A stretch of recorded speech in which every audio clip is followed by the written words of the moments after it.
guys, today I want to talk to you about damaged hair.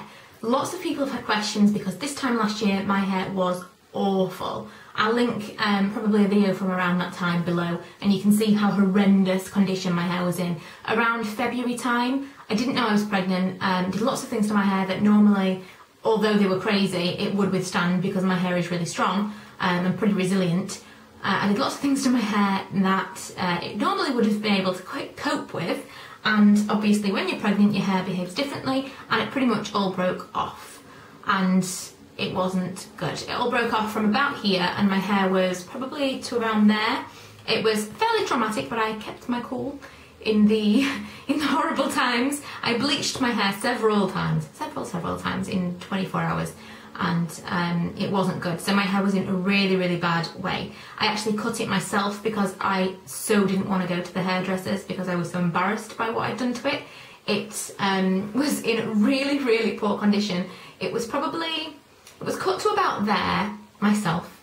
From here it was a bad night, and the damage was probably from about here to about here, so it was a big frizz ball and it was yellowy blonde and I couldn't fix it and it looked awful, and I ended up dyeing it like black brown and it was just awful. I looked horrible and I just hated my hair. And the main thing that has helped me through that is once it got to a certain stage where I could tie it up, I tied it up a lot. So most of the time throughout the week right now, even now, I don't use heat on my hair. I pretty much don't style my hair. I'll wash my hair and then I'll put it up, or I'll leave it to dry naturally and it's just a big wave mess. So that's why I make videos in blocks generally, because I'm not ready to make a video on any given day. So even if I get a little bit of time, it would involve like an hour of prep before I actually sat down to make a video, and then the time might be not there anymore. So when I'm actually ready and groomed, ready to make a video, I like to make a few in a row whilst I've got the time and I am ready. Camera ready, let's say. But the main thing that has really helped my hair is not styling it all the time. I don't wash it every day, I wash it every other day maybe. It's changed at the moment. I feel like I need to wash it more because my hair's being really strange. It's kind of greasy one day, dry the next. But I'm probably washing it almost every day at the moment. But under normal circumstances I'll probably wait 2 or 3 days between washes, and I think that's helped, along with absolutely limited heat styling. I don't straighten it. I probably straighten it once every few months, really rare that I straighten it. I'll blow dry it, like blast it with a hairdryer once in a while, and then every now and then I'll actually full on blow dry it with a round brush, which I've done today. But I don't often really style my hair. I just leave it to dry naturally, which is why it's a big wavy whatever in my videos, or it's up most of the time. But the products that I'm going to talk about in this video, after the long introduction, are products that I think actually worked when my hair was in bad condition. I'm going to talk about, first of all, things that I think would work for hair when it's just at that stage. So like this time last year when it was really terrible in February, when it first happened, the products that really worked or would have worked at that point. And one of them is this.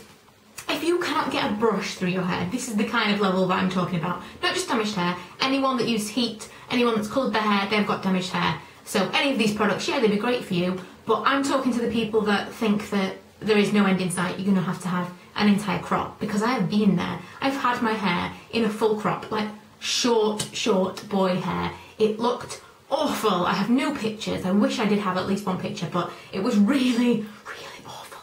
And this is years and years ago, but I had that done to me, and I wish that I'd been, I don't know, I wish I'd been more like, no, don't do this, I can fix it, because I could have fixed it. I had it cut into a bob and I went somewhere else and they just scalped me and I just looked like a boy for about 6 months. It was really awful. But one of the products that would have helped me be able to put a brush through my hair is this, because this did help me in February of last year. Instant Silk Fluid by Kerasilk. Absolutely incredible. It's basically like moisturiser for your hair. Didn't matter how much I put in the ends, didn't weigh it down, didn't feel like I put a lot of product in it. This is amazing. I've probably still got half of it left. Stopped using it because I didn't want to use it up and I didn't feel like I needed it anymore, but it's still nice to have.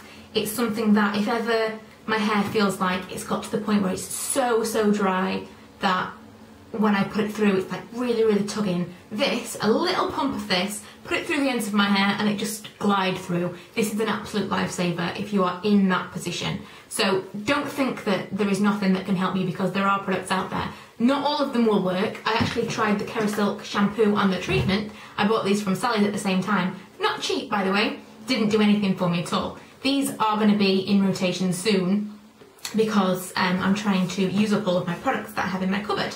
And these are probably both at least half full. So I'm going to be using these soon and I will let you know if my opinion changes. But I don't think that it's going to because they just didn't do anything. They were just like a normal shampoo and conditioner. And the treatment, I still felt like I needed a conditioner afterwards. But this was my absolute holy grail at that time when I couldn't put a brush through my hair. Now, the other products that I want to talk about are more for once you've got past that phase and it's not quite as bad and you can put a brush through your hair but it's still so dry and damaged. The shampoo and conditioner that I found that I absolutely loved were the Miracle Moist from Aussie. I found these kind of autumn time last year, so it had been a few months and my hair had probably recovered by this point, but it was still very, very dry in the aftermath of the horrible things I'd done to it. Miracle Moist shampoo and conditioner I absolutely love. As normal, there'll be lots of people in the comments that say, oh, these things are really bad for you, oh, these things are really bad for you. I don't care. I don't care what's bad for me. If it gets to the point where I think I'm going to have my hair cut off very, very short, or I'm going to use things that are bad for me, I'm going to use the things that are bad for me. So these things, I don't care whether they've got terrible things in them or not. They've made my hair feel so nice for the first time. These I would definitely recommend, and they're drugstore, 3 for £10 most of the time in Boots and at Asda as well recently. A more expensive option for you is the Macadamia natural oil. Again, I mean, for me to want to spend money on something, because I am so tight, well, I say that, I spend a lot of money on lots of different things. For me to spend a lot of money on one thing is a really, really big deal, and I would definitely 100% recommend this range to any of you that are trying to improve the quality of your hair.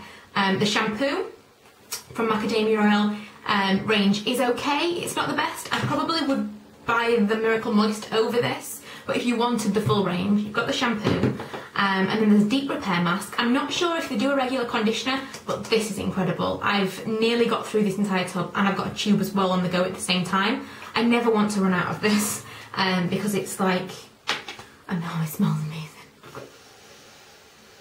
Oh my god, it's like crack.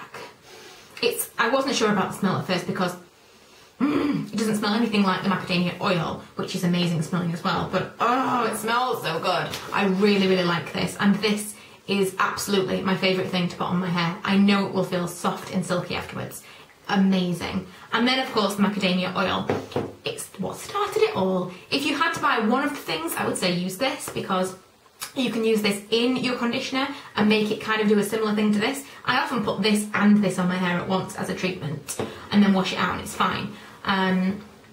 But I would use this in with my conditioner. I would use this on wet hair. I'd use it as a treatment overnight, like loads and loads of it. Or I would use it as a styling product, like when my hair was dry today, I just put half a pump in my hair, did that, and kind of just ran my fingers through my hair, and it just sleeked everything down, just made everything feel a little bit softer and less dry ends and whatever. So this is an absolute amazing product. There are very few products that I will go back and buy and buy and buy and buy, and this replaced the Kerasilk for me. I think they're kind of similar prices, but with regards to how long it lasts, I would say this is a better product for you to buy. Plus it's got more of a multitasking feel to it. There's more things that you can do with it.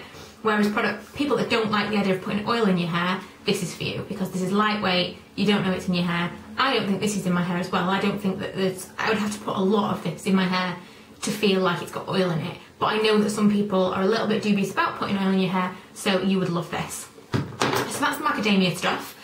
I just want to mention that I have tried the Tresemme mask. Also very, very nice. It's not as nice as my macadamia mask, it's just not.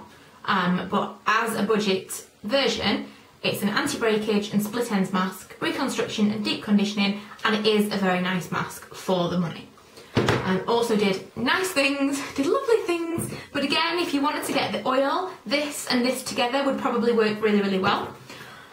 This is something that I used a lot when, like, way back in the beginning when I couldn't brush my hair. Once I had styled my hair, I would kind of run a little bit of this through and it made it look a little bit glossier. Nothing to do with the actual condition, I don't think it made it any better condition, but just to actually improve the look of the hair, I think it made it a little bit glossier. And it's called Liquid Silk Gloss Express Repair Conditioner.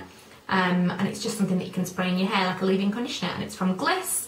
and I would recommend that if you wanted a little bit of shine to your hair, but it's not it's not a treatment, it's not a long-lasting effect. And the last few products I want to talk about, the Divines or Divines, I don't know, the Cleansing Nectar, which is basically like a hair oil shampoo, very odd, and moisturising balm. These can both be used on the body or the hair, but on the hair they are pretty incredible. I'm not using these up anytime soon because I think that these, February last year, would have been an absolute lifesaver. They are so moisturising, so much so that I don't think I need them right now. But you know, I've been there before. I'd already had my hair chopped off years ago and then I did it again. I know I'll probably do it again. So I'm keeping these in for such an occasion where I decide to bleach my hair and it all falls out again, because it's going to happen eventually. And these would be, oh, if I'd had these in February last year, it would have been awesome. So I would definitely recommend that you give Divines, whatever it's called, a go. Neal and Wolf conditioner that I got from Glossybox. This is the intensive care treatment. Smells incredible, for one thing. Oh, it smells so good. It smells so good. And I've just run out of this. I'll be talking about this in my empties video. But it was one of those things. I got it, I tried it, didn't expect anything. It was so nice. Nearly as good as this, I would say. I think it's a little bit cheaper as well, but really nice. But this is probably more for the aftermath kind of time, as opposed to just after, when your hair is really raw and horrible. It's kind of a couple of months down the line when it's still a little bit dry and recovering. This is what you would want, whereas this is for instant repairing your hair. Oh, just, you will not regret buying anything from Macadamia line. And that's everything. That's everything I wanted to talk about. You probably might want to look at sulfate-free shampoo and conditioner. I know that I don't like it, and I think that it left my hair feeling greasy, but when it was at the stage that it was at, maybe that would have been a good thing, leaving the oil in my hair. And you know, it all depends on your hair type and what you think that your hair needs. These are the products that I would definitely recommend that you give a go if you are in dire straits like I was. One last product actually was this Control Freak. I've had this for the longest time. It's a really strange consistency. It's kind of like a gel liquid, if you can tell by me doing that. really odd. Basically, you squeeze a little bit out. You're supposed to put it in your hair whilst it's wet. And I'm just thinking I have the conditioner of this as well. Anyway, you're supposed to put it in your hair whilst it's wet, and it helps to keep it smooth and straight. I used to use that to smooth it down, so when you've got all the little frizzy, frazzled flyaways from when you've just like burnt your hair off, from all the bleach or whatever you've done to it, it's perfect. You can just kind of put a little bit through your hair and you do this and it kind of seals it all down like a glue, but it doesn't feel hard on your hair. It's not like a gel, it just kind of soaks in. Very similar to this, but it's more of a styling product as opposed to a moisturiser. It's more kind of just to seal everything in at the end of styling your hair. I wouldn't use it on wet hair because I didn't think it did much, but that's why I've still got that much left after years and years, because I so rarely use it, and just to smooth everything down at the end of the style. But anyway, I will stop talking now because that's really everything you needed to know. Hope that was helpful, because lots of people have had questions about how I've got my hair in the condition it's in now compared to what it was like this time last year. And I mean, you know, the fact that I've not been damaging it and doing horrible things to it, it was nearly a full year before I put any kind of bleach on it again.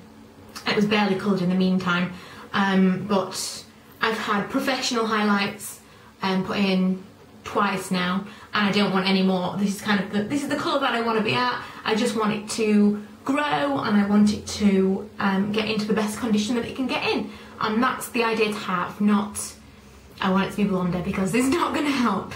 So yeah, thanks for watching. If you haven't already, please go subscribe, and if you haven't seen all those horrible videos I made about bleaching my hair in the middle of the night, then I will try and put those video responses or links below.